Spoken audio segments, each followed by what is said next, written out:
Welcome back to Chevrons, a podcast for the enlisted force. If you're new here, welcome. I'm your host, Airman First Class Julia Ahasey, and I'm a public affairs specialist for the Massachusetts National Guard. This podcast offers advice and guidance for all military members from all branches for personal and professional development. Today on the podcast, we have Senior Enlisted Advisor Tony L. Whitehead, who holds the highest enlisted level of leadership in the National Guard. The National Guard's SEA is a rank, not a title. SEA is the Senior Enlisted Advisor to the Chief of the National Guard Bureau at the Pentagon in Washington, D.C., serving as the Chief's principal military advisor on all enlisted matters affecting training, utilization, health of the force, and enlisted professional development. He directs the enlisted force, airmen and soldiers from all 50 states, 3 territories in the District of Columbia. SEA ensures they have a voice in the decision-making process and represents their interests. In this episode, we're going to hear from SEA Whitehead about his story, his advice for the enlisted force, and all he has learned during his decades of service. SEA, welcome to the podcast. We are excited and honored to have you on today. Great to be here. So I'd like to start off by hearing your story before the uniform. So what's your story? All right, now, when I tell you, I don't want you to get all sad or bored because it started a long time ago. But I joined the military in 1982, so obviously that means that was the same year I graduated from high school when I was 18. I come from a family of, there's 8 siblings, single mother, and there were 5 different fathers between us 8 kids. And so it was a challenge in one, the community, and 2, with us to understand who we were and what that dynamic looked like. And what you find is that where we were living, that was, it wasn't the standard story, but we were in an area where, you had those unique blends of families. And so my brothers and sisters and I really relied on one another.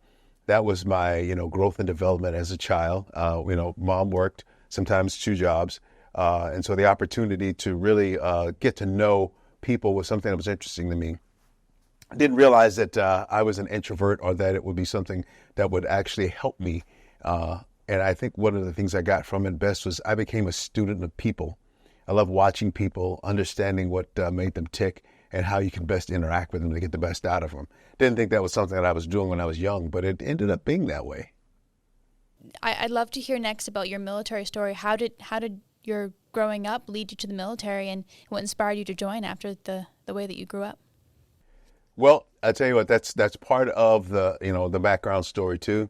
So there was 5 sisters and 3 brothers, or should I say 5 girls, 3 boys, and the standing order was basically once you became 18 years of age, you're going to work and go to school, or you're going to work.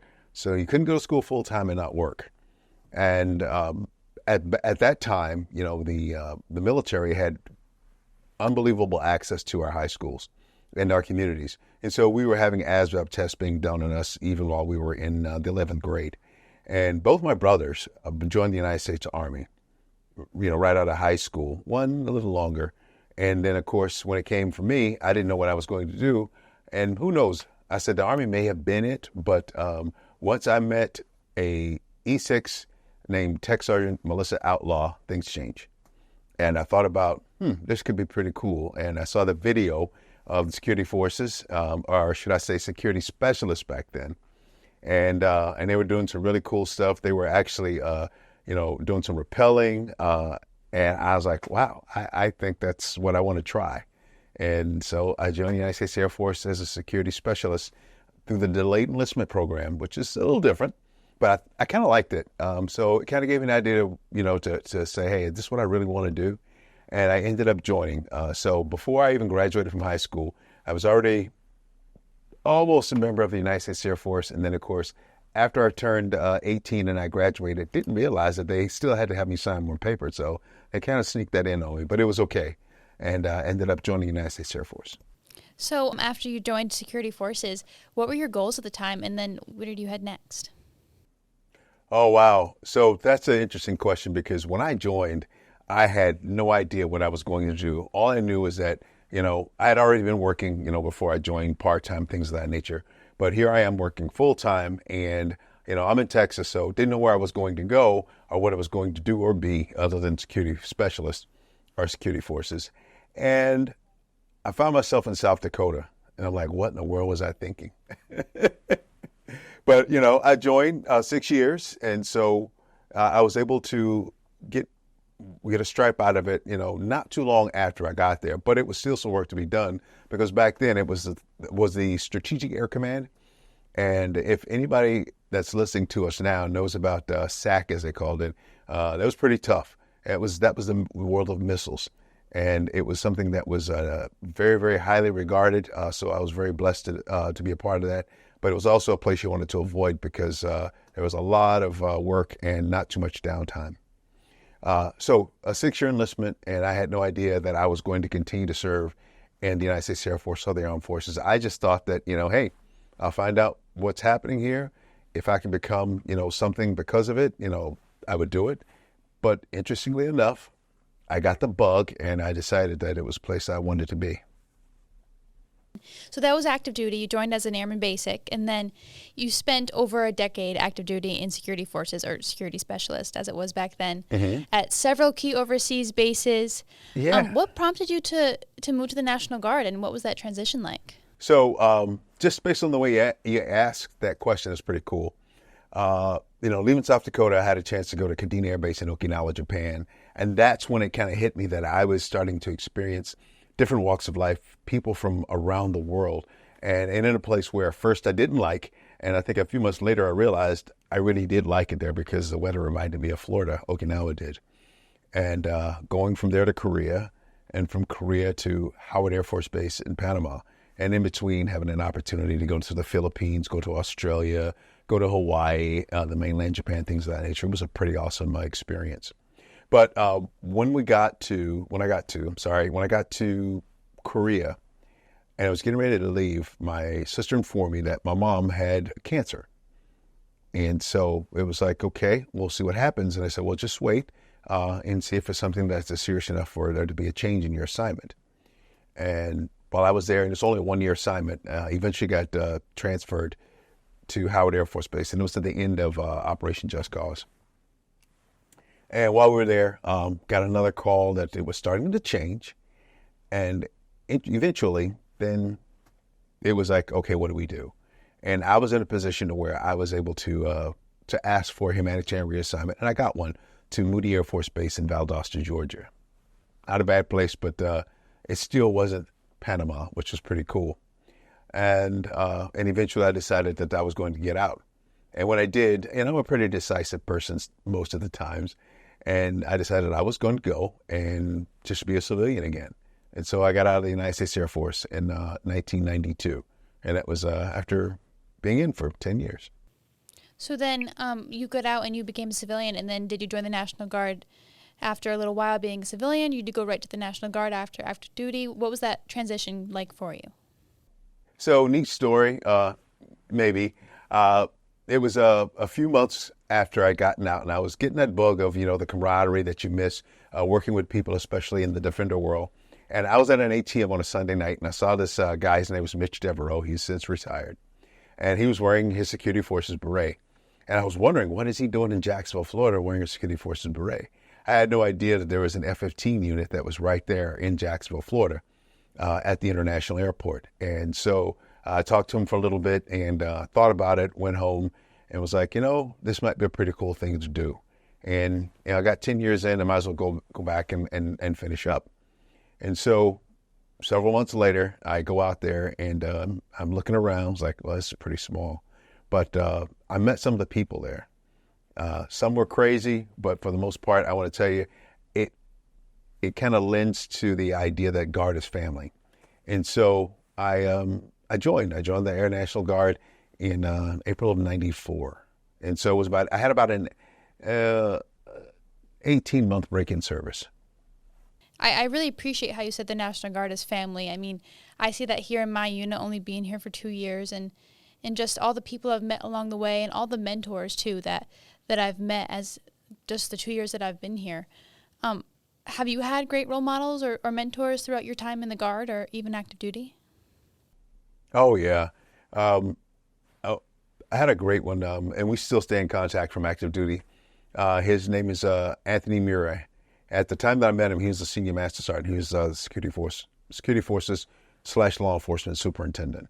And one of the things he taught me to do was to make sure that when I showed up to work, I was present.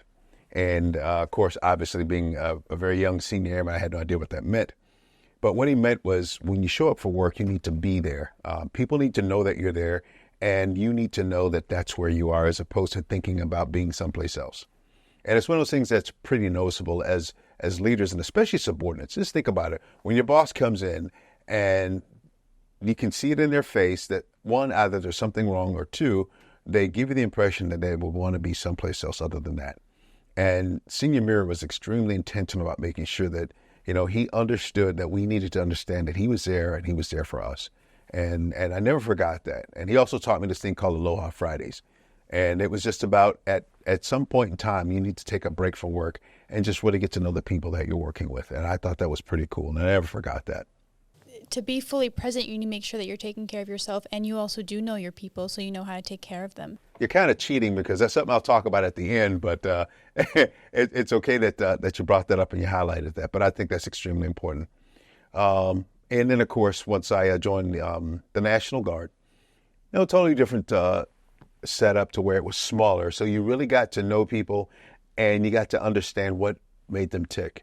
And of course, you got to realize that, hey, there are a lot of people out here with the same last name.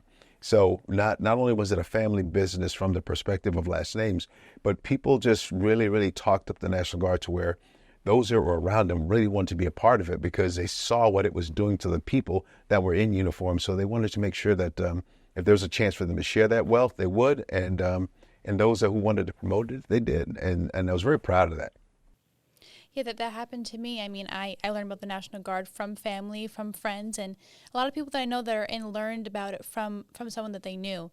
Just the great benefits that it has and just how much they enjoy really being in the Guard. One of the things I didn't understand was a drill weekend, which I thought was really great because, going out there to fill out the paperwork, throughout the month, I didn't see very many people, so I didn't know what that was like. And then when I showed up for my first drill and I saw all of these people, it was like the base just came to life. It was a really cool thing to see. And I was like, wow, so this is what this National Guard is about. And then you start meeting people from different walks of life. They've got different civilian careers, different family makeups. Some live across town, some live, several miles away. And you find out that those have been out there for 20, 30 years. And I'm thinking, how do you do that? How do you come to one location? And then you realize you kind of grow up right in the midst of everything and everyone that you're a part of. That's a beautiful thing about the Guard and something that I've really admired since I've joined. So you briefly talked about that mentor that you had. What qualities do you think makes a good mentor and a good mentee for that matter? Ooh, a good mentee. You know what? I'm going to take the mentee first. How about that? I think being patient. I'll probably go on both sides. But I also think humility. That's really tough for a lot of us, especially if you join the Guard, maybe later in life, or you've experienced some things. You're a pretty smart person, which it sounds like you are, and you got your stuff together. You're thinking, well, how much am I going to learn? But it takes humility to do that, and it takes growing some tough skin early in life, and that can be early in your career. What I mean by that is this: the toughest thing to do is to hear sometimes the word no, to hear you're not ready yet, and to hear maybe this isn't for you.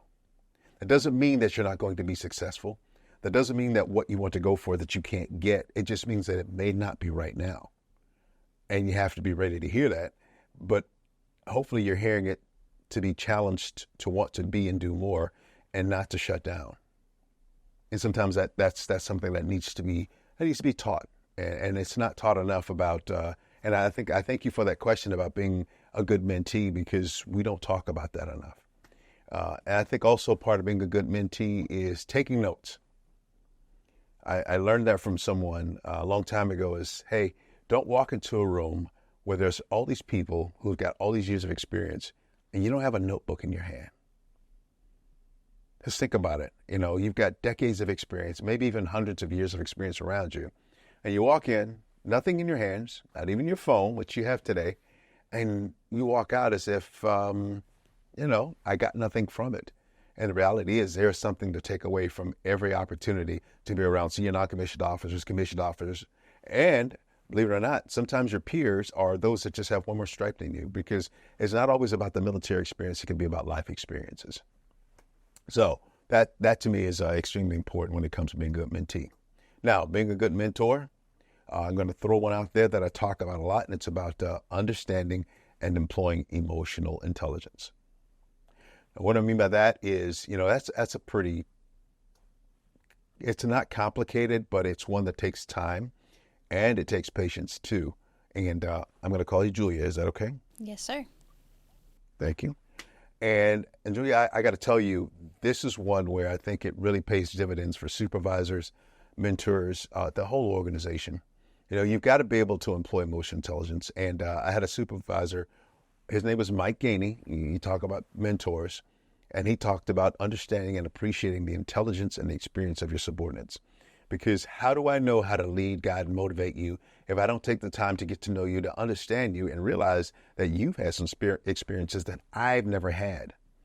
And so if I don't talk to you and get to understand you, I won't know how to communicate with you effectively on how to motivate you, whether it be positive reinforcement or, maybe a little kick in the rear, just to say, hey, I know you better than this. You're better than this. These are things that I know that you're capable of doing. So I'm going to push you a little further than you're actually pushing yourself. But I think emotional intelligence too, also, it lets you understand that people have some amazing skill sets that we have to spend some quality time getting to know them and getting to know ourselves better to bring out the best in them. And I think that's one of those things that I believe has helped me be I'll say a decent leader. How about that? I think that it's been so important for a lot of me and my peers to learn how to take criticism and be open to feedback and be constantly seeking out that feedback as well. And like you said about being a good mentor, I tend to seek out feedback from people who I feel like know me well and take the time to know me and invest in my career and even in my personal life. So I think I have learned a lot from mentors who have done that for me. So I appreciate you saying that as well, getting to know your subordinates and supporting them and leading them where they are rather than where you want them to be. Just getting them to where they want to be and knowing how to get them there based off who they are personally. So I really appreciate that. Yeah. Just think about it. There are people that you have met over the course of however many years you've been in, or even before you got in. As soon as they walk in the door, you know that there's something wrong. Or that energy that they usually bring into the workplace or into the space is not there. And so it's absolutely nothing wrong with asking, hey, what's up with you? That can lead to so many other things. And it goes down that path of things like finding out that, that somebody may have been sexually assaulted, or there may be issues with them personally that they may have suicidal ideations, but because no one asked that question, they're not going to volunteer that information. Right. Looking out for your people to make sure that they're mission ready, because if you're not personally ready or okay on that side, then you're not mission ready. So. Oh, and to me, I think the biggest part of the mentor-mentee relationship is don't make it so formal. When some of the best conversations you've had is been when you've had nothing you come in there and there's a desk, there's paper, pencil, the whole 9 yards, everything's set up to be this formal back and forth conversation. But if you've gone to lunch with someone, or if you've had PT, or you've had an activity where you've been laughing, joking, having a good time, and there's been something that has been bugging you, or you just are curious about, someone that's at the event that you want to talk to, you find that without those barriers of the uniform sometimes or the workplace, you may have a more genuine conversation than you would have had otherwise.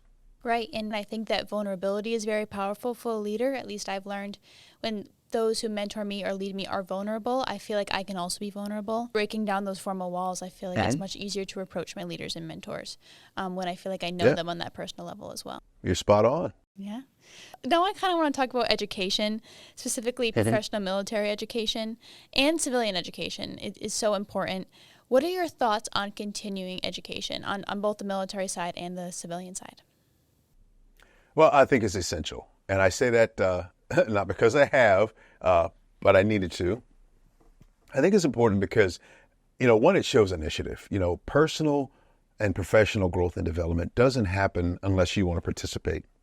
And then when it comes to civilian education, that's really something that you have to make the decision that you're going to do. Not because you see it on a checklist that, hey, in order to get promoted, you need to do this, or to be considered for promotion, you need to do this. This has to be about you wanting to be a better version of yourself. And that goes right back to the mentor-mentee relationship. You making the decision to be a better version of yourself is what someone probably needs to see to understand that that's something that they can do too. In that civilian education, you also find that there are some things that you're not learning in the military that you can bring to the military to just open that aperture to be a more well-rounded leader. And that's what you get from civilian education that you add to your military education, is that you become a more well-rounded leader, because some of the things that are happening outside of the installation or outside of whatever organization you're part of, you can bring back there. And it helps you in your civilian career too. And we'll talk about that in a moment. But I really believe that civilian education is very important because it becomes something that helps you become a more well-rounded person, both personally and professionally. And I say the same thing about military, professional military education. It gives you a better understanding of the culture of the United States Air Force and your organization in particular. There's something about some of the terms that you hear that may seem, I want to say boring. And if you'll notice, I'm very intentional about not using a lot of technical terms. And I don't like to, because I like to be able to relate to people.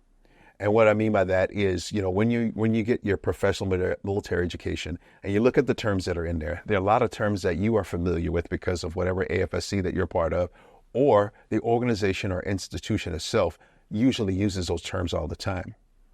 Then you got to ask yourself, how do I use these to relate to the people that I want to motivate and guide to become a better version of themselves? Well, I take this information and I turn it into something that they understand and appreciate.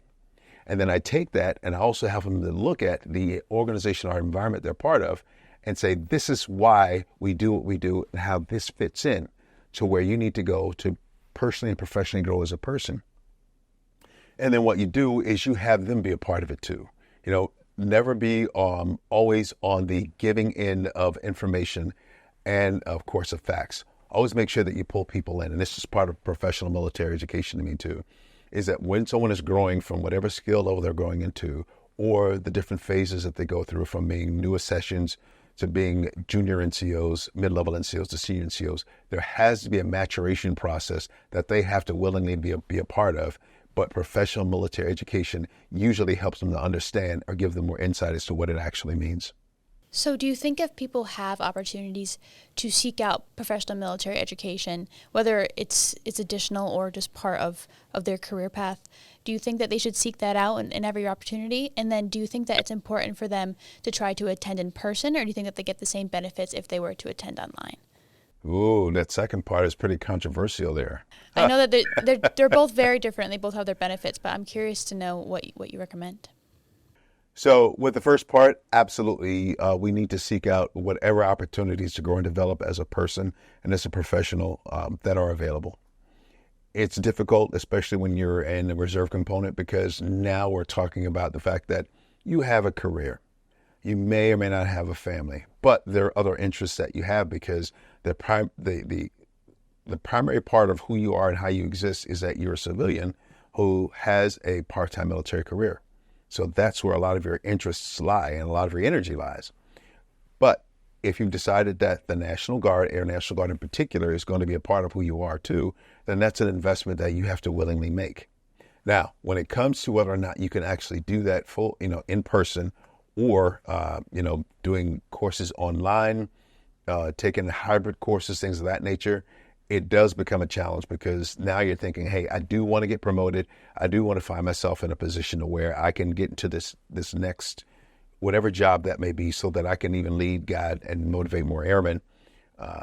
It can be frustrating at times, because it's like, one, I would love to go.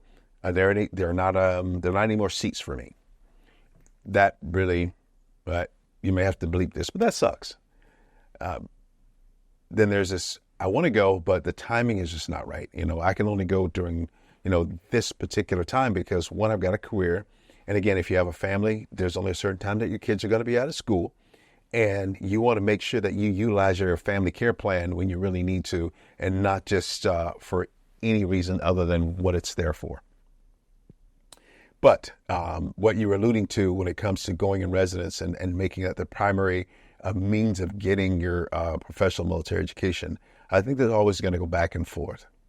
And I say that because, those that are in the room, decisions are being made, have to really take into consideration that everyone that can be the best possible NCO or officer they can be are not going to be the ones that go in residence. It's going to be the person that's doing their absolute best in the job. And sometimes that becomes a very difficult thing. It can be frustrating at times, and it doesn't seem fair. And what we have to do is we have to enact whatever we can to get the job done to the best of our abilities. When the time comes that we can make those changes, then we do. I was looking at some of those questions you had, or at least some thoughts and ideas that you were going to go over with me. And it's almost like, hey, if you become king for a day or queen for a day, what would you do? And so you just never know. And right now, with PME, it's a challenge, it's a struggle, because we would all like to go in person if we could, or in residence if we could. Those of us that can't go, we still like that opportunity to get it when we need it, when we can, so that we can continue to grow and develop as a professional, and then of course obviously get promoted, and then of course make the changes as we need to when we can. And so that's what you'll do in the future of your career, is you'll make some changes that are going to be in the best interest of the folks that you've seen go through some of the challenges over the years, if that makes sense. I will tell you from my standpoint, this is not about PME, but, thinking about being king or queen for a day, thinking about all the years of sitting, in my workplace on the flight line or maybe on a foxhole. One of the things I thought was pretty cool was having an opportunity to have mess days added to the security forces career field. We didn't have them. And I thought it was pretty cool that, was able to advocate for them. Had great leadership that supported me in it. And so that's how we got mess days for security forces. And that wasn't just me. It was a team that helped me. Piece two is understanding where you are and the power that you have as an individual and part of an institution that can help make some of those changes when it comes to things like PME, where, hey, when are we going to be able to take a look at our dual status guardsmen, come in full circle, and look at what their needs are. Look at some of the challenges that they have, because over the last 24 years, the demands on a part-time service member has grown exponentially. But sometimes you're thinking, I'm sure, that, hey, are the people in the room thinking about what this means to us? There's a lot on our plate right now. There's a lot of time and effort that's being taken away, from some of the things that we're doing civilian-wise, if you're a dual status guardsman. And now PME is something that they would like us to do in residence, but there aren't enough slots. There's not enough time. And if we do have the time, sometimes our organization doesn't have the money. Did I hit a couple nails on the head there? Yeah, you did, sir. And I do appreciate how the Guard is flexible in most cases, because it needs to be. I mean, our DSGs are civilians first. They're their mothers, their fathers, their family members. They have a civilian career and they have a family. So it's critical that we do stay flexible and give different options so that we're able to retain them in our National Guard. Next, I kind of want to talk about your role right now and kind of your perspective on different things. So first, I'll kind of talk about what Chevrons is. So the Chevrons podcast is meant to speak to the enlisted experience, not just the Air Force experience, but of all services. I mean, we found that each branch or service may have different missions, different terms, different methods of training and preparing for their respective enlisted forces. But we found that our similarities far outnumber our differences most times. Yeah. Have you found this to be true with leading both airmen and soldiers in your position? Oh, absolutely. I'll go back to before getting into this very unbelievably prestigious position to do what I'm doing. And my first experience in the joint world, if you will, was in Okinawa. And I was working, obviously, security police, as it would have been, and working with the 3rd Marine Division in Okinawa. And I learned a lot about how they policed totally different than we did. But at the end of the day, some of the training was the same. And then you started thinking back, wait a minute, our law enforcement academy in Texas, the Marines actually went through that. So It was all those things where it's like, oh, wow, okay. So they did get some of the same training that we did. And then you think about some of the institutional learning that you get from your different services, and you bring them to the center, and you realize that we do have a lot of unique things about us, but more importantly, we have so many more things that are very similar. And now having an opportunity to work with the Army and the Air now, what I see is some of the uniquenesses are things like, getting promoted, how they get promoted, how they set up for boards, things of that nature. But when it comes to values, the character that we expect out of our service members, some of the challenges they have with supporting their families, challenges in the workplace, going from, hey, I'm spending a lot of time away from my civilian career, and so my employer's getting a little frustrated about it. Those are some of the same challenges we have on both sides. Looking for opportunities in different places around the country through either Title 10 or ADOS, and the list goes on and on. Some of the same challenges. And then, of course, one of the things you find within the respective states is that one of the biggest challenges we have, and it's a similarity that we all have too, is our inability to communicate with each other because we think we're different. I went to tech school. I went to Fort Meade. I went to the Defense Information School with all the branches were there, from Marines, Navy, Army, Coast Guard. Everyone was there. And while we were all different, we all had different uniforms on. It was my very first introduction to the military.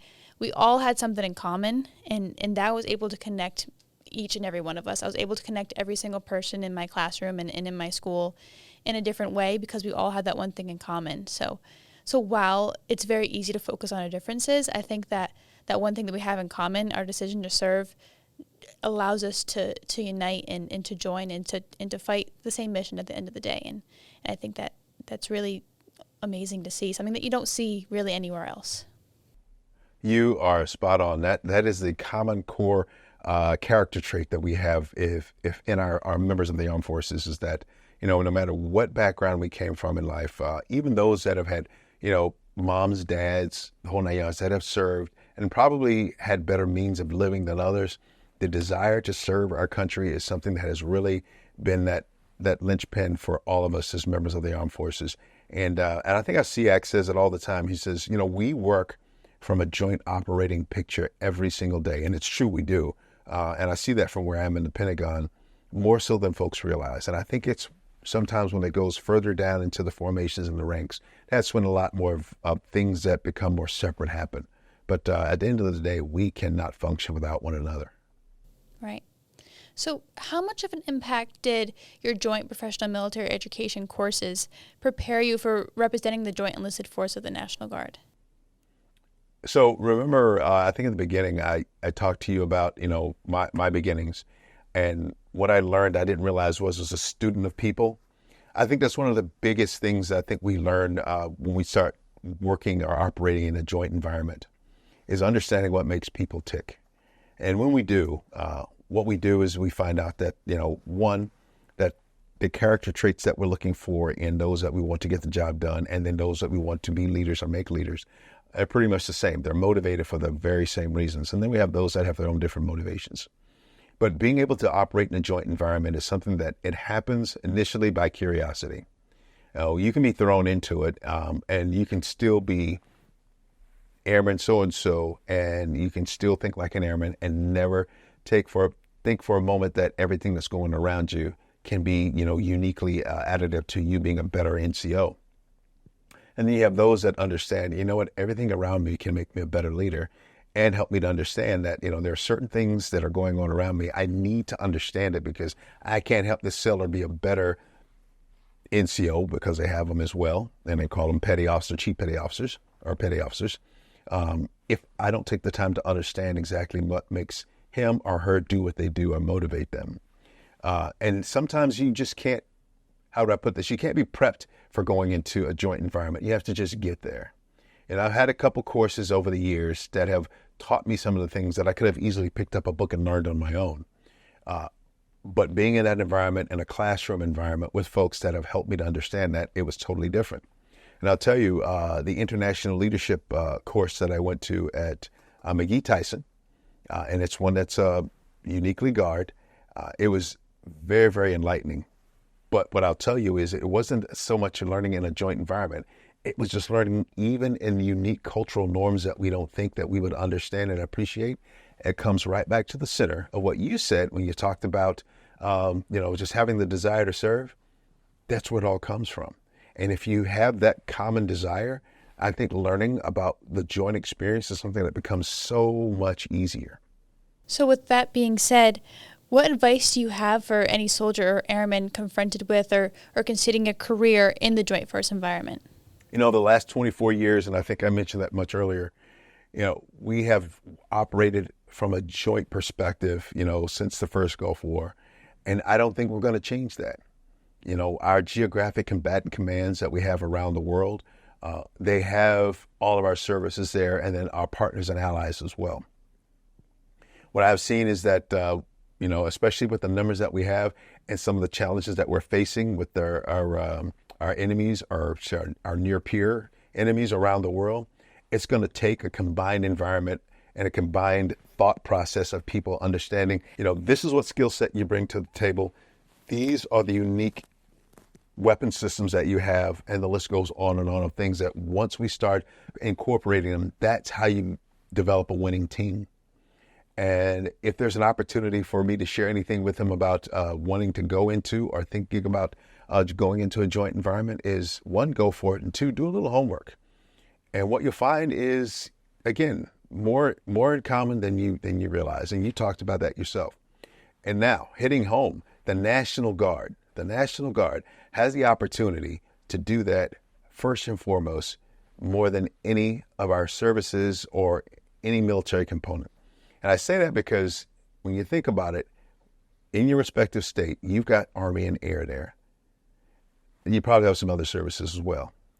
Think about this. You have an opportunity every drill weekend to learn something unique or something more about the United States Army. It's only a matter of you taking the time to do it. Even if you say, well, we don't get a chance to go over there. You don't have to go over there. All you have to do is go on a computer. You've got a phone. You've got friends that you've learned about or you've gotten to know over the years that are part of the Army National Guard. Spend some quality time. When natural disasters happen, that's when you get an opportunity to learn more about your Army National Guard, Air National Guard. Also, when we have events that happen around the state, family days, and other events that bring you together, utilize that time to say, hey, tell me a little bit more about what your MOS is. Tell me about how you operate when you go downrange, or about the fact that it takes 2 years for you to go from start to finish before you go into your deployed operating environment. But there's a unique understanding of what that process is like, just like the new AFRIGEN model that we're going to be going to in the United States Air Force, or should I say the Air National Guard, ultimately. You've got to understand what that means, but curiosity is the best start. Right. You're seeking out those opportunities to learn from the different branches and doing your own research, too. And don't be afraid, because I will tell you, some of our best leaders are those who've taken an opportunity when there wasn't an opportunity, and when they've kind of created one. When you see that there's that job that you may not want to have or that you don't like, they jump into those and they find out more and more and more about what that actually means. And it can't always be about a joint environment, but from that thought process, you can learn how going into a joint environment, you really, really thrive. Yeah, I've experienced it firsthand, so I hope that every National Guard member gets the opportunity to work in a joint environment. Wow, you've done a lot. Only 2 years, but my tech school was 6 months at Fort Meade, and I learned so much. I mean, mostly we just kind of debated the differences between our PT tests and who had it easier, but beyond that, we learned a lot about each other, too. That's awesome. And that's a pretty busy place over there in Fort Meade. Yeah, it was a great experience. So we've heard that when you visit guardsmen in the field, which you do pretty often, one of your favorite things is to hear their stories about why they joined. And as public affairs, that is a shared sentiment. We love to hear other people's stories, telling their stories. So what is it about meeting these soldiers and these airmen that inspire you most? How do I put this? I've been doing this for 4 decades, and I think one of the coolest things to learn is that there are people who really love what they do. And then when I hear their stories, it just reinforces the narrative that I believe that we've got some of the greatest people in the world that are serving in our armed forces. You hear those narratives about folks that, from people that, people don't have the propensity to serve. I don't buy that. Because when you talk to someone, especially as I listen to you, you find that we got a lot of young Americans that just want the opportunity to serve. They want to hear the truth. And then when they do join an institution like ours, they just want to be given a chance to do and to be their absolute best. And you hear that when you see them. And I say that way because, when they start talking about the job that they've joined for and they get to do it, they get a big smile on their face. When you start asking them questions about who their family is, about, where they came from, they're very proud of that because they're proud of the fact that wherever they came from, now it's part of a bigger institution. Our armed forces is made up of so many people in so many different walks of life, but you see it in the individual because somebody has always joined for a different reason than the person next to them. But at the end of the day, when they get together and you see them either eating chow, breaking a sweat at PT, or just doing the work that they've been hired to do, whether it be an MOS or an AFSC, they all seem to be from the same place. As public affairs too, that is my favorite thing to do, is ask people their story and watch them light up when they talk about things that they're passionate about or explaining what their job is and just what they do day to day. Most people that I talk to get very excited and very happy to share all that they want to share. So that's something that I also enjoy doing. And I appreciate when leaders such as yourself do the same because it makes us feel heard and makes us feel important and that we have a purpose in the Guard, and also that you care about where we come from and what our story is, and you're able to amplify our voices as well. So we kind of talked about this briefly about how the National Guard is a family. But at the same time, it's also just as important to have a family outside of the military that supports you. I know that my parents wouldn't have been able to both stay in the Guard if they didn't have a supportive family that helped with childcare or just supported them when they had to go away or had to respond to something. How important would you say having supportive families are for Guardsmen specifically? So that's a really, really cool question for so many reasons. And I tell you what, you really you lob them good. It's a good question because it's not just the family that we know that exists. It's a family that's created once we join the Guard. But we'll talk about the one that we know that exists. Mom, dad, husband, wife, kids, grandparents, aunts, uncles. Those who know who we are and what we've decided to do, and they're very proud of us, and they know it because we'll share it as often as we can. We'll shout it from the rooftop. I think family is important because they share probably some of the same ideals that you do have, and the opportunity that you have to display those is something that really resonates with them, and it makes them very proud. And so if they can support you in any way, they can. And it gets tough at times. We talked about the last 24 years, but it's been that way since, we've had our National Guard since 1636, where you've got a person that has a job one place and they've got to put down the plow and then pick up the musket and they'll go do the fight. It takes that one being back home to be able to make sure that things are continuing to happen so that you can focus on the fight. Because when you take your focus off the fight and you're thinking about home, then that has a way of lessening the defense that we have for our country. And we never want that to happen. So, we have programs in place to help, but more importantly, we've got people in place, and I don't mean people in uniform. I'm talking about people in the civilian community that really, really love the civilian, or should I say the citizen soldier and the citizen airman. And we have employers, too, that really appreciate that, too. And so that's why we have, even with the challenges, we have those that will hire, our Guardsmen, knowing that, hey, this guy or this gal is going to be going down range, more often than we'd like them to. But we see the quality of person that they are and what that means to us to be able to live in a free and democratic society. So they will get support from us. And it just resonates through so many people. And oftentimes, I don't think we realize how many people, they don't come up and say thank you for their service, but they show it in ways that we'll never, ever understand or we'll ever, never know. I don't know if that answers your question, but I think that's the big family piece. The Guard family piece of those in uniform, oh wow, that's something that you can almost get emotional about. And I say that because you think about the people that you joined and you get to know over the years. It really, really mean something to you when you see things happen in their lives, changes that happen, those monumental growth experiences that they have. This is a great question, but I'm going to talk about something that's kind of serious. One of the things I do is when I get a notice of a suicide from one of the states is I will call the state command senior enlisted leader. And I call for a couple of reasons. One is I want to call and see if there's anything from the National Guard perspective that we can offer by way of support.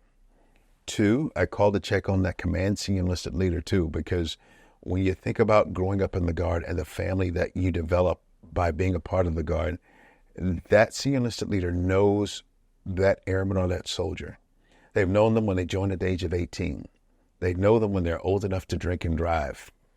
They know them when they become a husband or a wife, or just they get involved with someone. They know them when they buy their first home, their first car, when they graduate from college, when they make those life-changing choices that make them a better person. And then if they're gone, they experience that too. And it's everybody in the chain that experiences that. But the reason I asked the SEL about it is because every time that there's a death notice, he or she is a part of getting to know, how do I help a family get through something like this? But they're also experiencing that death themselves. That's a member of their family that's going.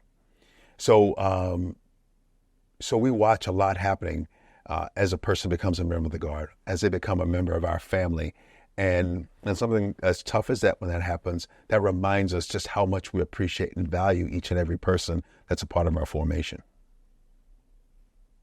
Right. And back to your point, I wouldn't be able to serve without the support of my family, and I know that in the future I'm going to need that support, but I didn't realize how impactful it would be to join the National Guard and just the family that you immediately built. I mean, I've already met people on this base that I think I'll know for a very long time, that I hold as very close friends, and I see my senior leaders who have known each other since they were Airman Basics or first lieutenants at that point. They just have known each other for so long, and I can see myself having those relationships and that family one day in the Guard. And I think that is so unique to the National Guard, just because you stay in one place for so long and you grow up with your fellow Guard members for as long as you decide to stay in, and you are invested in their personal lives as well, because we spoke about how important it is to check in on each other and invest in each other's personal lives so that we know when to support them and how to support them. So that is something so unique in the National Guard and so special. And you yourself are a living testament to that too, because I don't know, and I can only assume that you probably had an opportunity for people to see you be a part of your mom's life or your parents' life, to see what it was like out there on the base, as a kid, and then all of a sudden you're one of them now. So I'll go on to the next question. With hundreds of thousands of enlisted members of the National Guard, which you all lead, how do you focus your energy on the most important issues that impact their personal and professional lives? We kind of talked about a few of them just now, but where do you focus your energy most, and how do you find what's most important? So the Chief of the National Guard Bureau has priorities that we all know about, and if not, I'm going to tell you right now: people, readiness, modernization, and reform.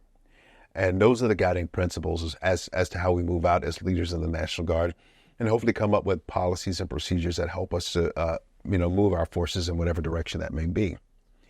And when we get away from that, let me rephrase that, we don't get away from that. When we utilize that to come up with our own, for me as a Senior Enlisted Advisor to the Chief, and having the enlisted force as my responsibility, I thought about what that would mean to me. What would I do if I had an opportunity to help shape some of the thoughts and ideas and the narratives of how we move out? And so came up with, and it's the 3 ECHO, if you've never heard about it before. It's called Educate, Empower, and Execute. And I use that as my guiding principles, even with this conversation today. And again, part of it is to use terms that are relatable to everyone that's listening to me. But when we go back to 3 ECHO, which is, again, educate, empower, and execute, what I'm saying is any duty or responsibility that you have, any mission or job that you're going to get, the first thing you're going to do is you're going to learn it, whatever that may be. And the more we learn, the more diverse we become in our thoughts, in our abilities. But we learn. We learn the job. We become subject matter experts. after the education piece takes place, you're hungry enough to where you want to put these into play. So you go from the from learning to the application piece, and the application piece is the empowerment piece. And I tell you what, I can't think of a better way to grow and develop our enlisted force than to watch them to become empowered in what they do. The empowerment piece gives them confidence. It gives them the ability to believe that, hey, my leadership trusts me. It's a double-sided, I want to call it a double-sided coin. Most of them are anyway. And you think about this. There's a trust factor that's built in your leaders, and there's a trust factor built in subordinates when you become an NCO. You're in that middle place, a unique place where you're the interpreter for the senior non-commissioned officers to the non-commissioned officer corps and to your airmen or to your young soldiers. Empowerment piece also gives you a chance to try new things because they trust you. Look at ideas that you can see that, hey, this may work. This may work. And that's where the trust factor comes in. Empowerment is an amazing thing.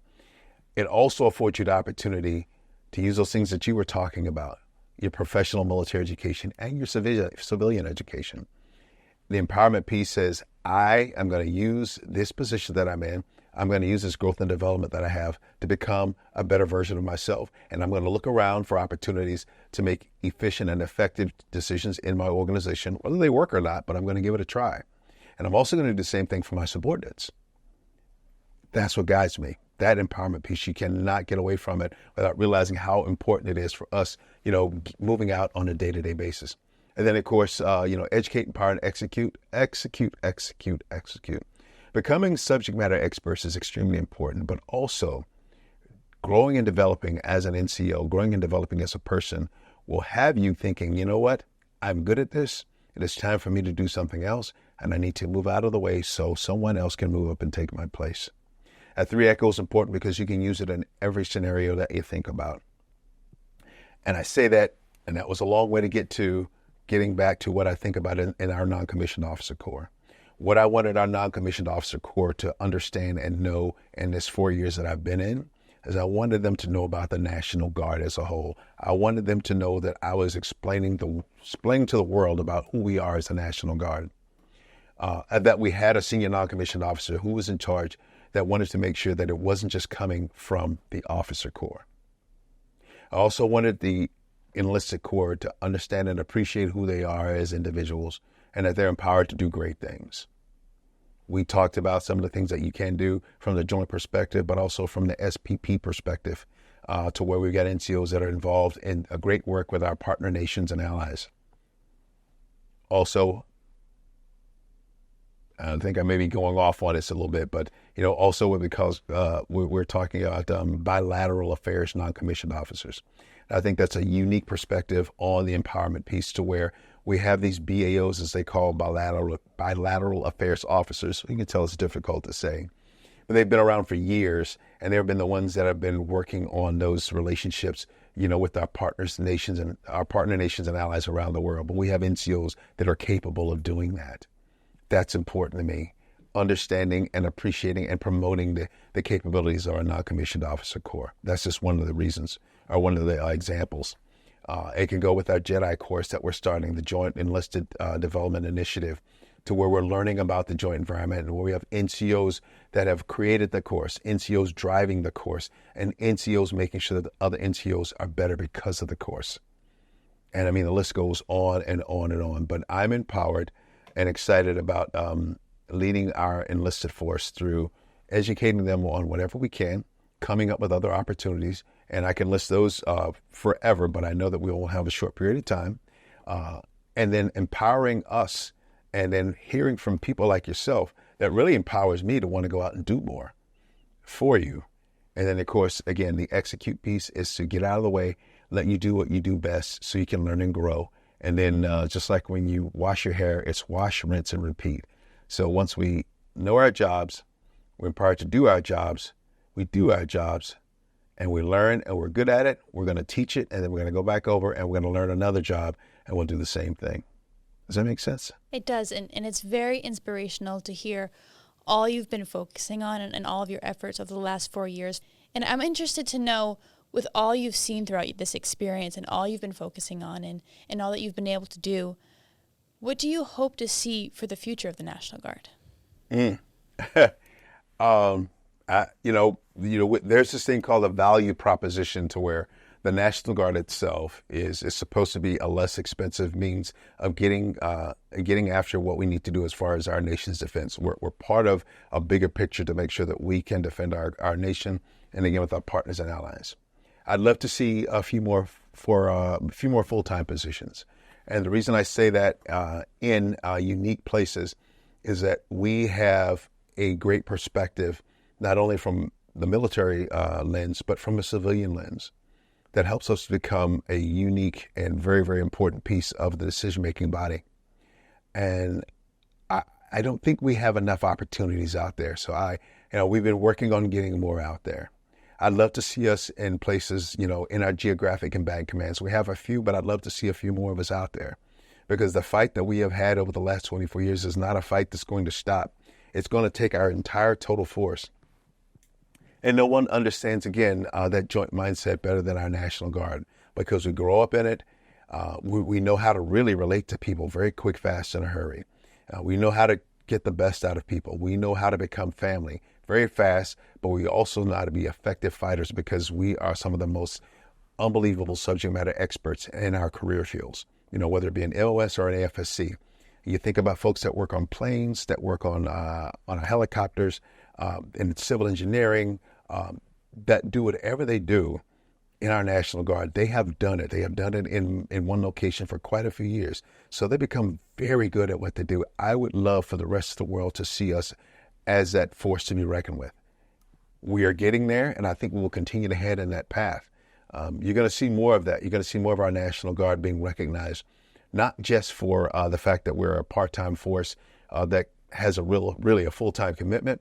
You're going to see a National Guard that's going to be recognized for the great skill sets that they bring to the table, the subject matter expertise they have in areas that sometimes we don't think are those intrinsic values that make us good leaders, like emotional intelligence. Because in order to get the best out of a soldier, airman, sailor, Marine, Coastie, or our Coast Guard or Guardian, our Space Guardian, it's going to take a leader that understands their job, understands how someone is motivated to do their absolute best at their job, and then get the best out of them while they're doing it. And nobody does that better than a guardsman.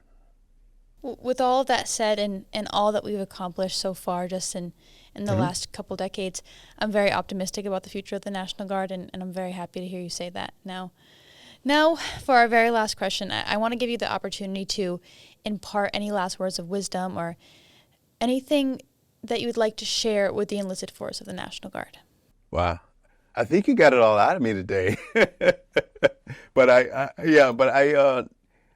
just have a couple thoughts. I wrote them down. I wanted to make sure, because I'm getting a little older now, so I forget things sometimes. I would say, for the first, don't be mediocre. You know as well as I do, when you're standing in front of people that are not giving their best, don't let that become the example for you. We can all find people that can teach us how to get by or how to get over, but we need people in our life that know how to teach us how to get ahead. And you need to be able to live that example, and that goes to the educate, empower, and execute piece. But when you're in the presence of mediocrity, get away from it. And every now and again, look in the mirror, and if you're being mediocre yourself, you may need to get that pep talk from you or from somebody that'll tell you the truth. Don't be mediocre. Don't be afraid of ambition. Ambition is extremely important to me because, when you think in terms of ambition, some people will tell you need to slow down. You've done too much or you're going too fast. And the reality is, if you're doing it for the greater good and you're taking people along with you for the right reasons, that's the direction you need to go, because our organization needs that. And if we don't get that, we won't have those leaders that understand that we have got to continue to press forward. We can't go steady as she go. Steady as she go means that there's somebody still driving the ship. And those driving the ship needs to be the people that understand that we do what we do for the greater good, and you have to be ambitious to do it. Ambition is not a bad word as long as it's for the greater good. And then, of course, understand and employ emotional intelligence. I just talked about it a moment ago, so I don't have to really get into it again, but I think it's important for you to understand how to get the best out of your folks, and then get out of the way and let them be the best at who they are. Because if we try to completely guide and keep them in a box, we'll never get the best out of them. Creativity, innovation comes from folks that have the belief that their folks will back them, that their leaders will back them. So you've got to be able to do that. So get out of the way, let them be their best. And you do that by understanding emotional intelligence and knowing how to get the best out of them. Take care of yourself. I didn't do so well at that. I was doing great at the beginning, and every now and again, I mess it up. I have a stent in my chest because I probably didn't listen to the doctor when I needed to. But I understand what it means now to make sure that I have to be an example. We're not perfect, and you cannot be perfect, and you should not try to have people believe that you are perfect. But the example that you want for people to follow has to be the example that they see when you walk through the door. Any other is not really you. And if it's not really you, then you can't expect them to be themselves when they show up every day. And I talked about being present. Okay? And then, of course, take care of your family. After all this is gone, some of us have done some things. We've made some challenges or changes in our life, but take care of your family, because when this is all done, 20, 30, 40 years, you want to make sure that those that have been on that ride with you are there when it's done. And they need to know that the investment that you've made, that they've made, it meant as much to you as it meant to them. That's it. Thank you for listening to this episode of the Chevrons Podcast with SEA Tony Whitehead. Let us know what you thought about the episode and follow along with the podcast on Instagram, Facebook, and YouTube at chevrons.podcast. And don't forget to subscribe.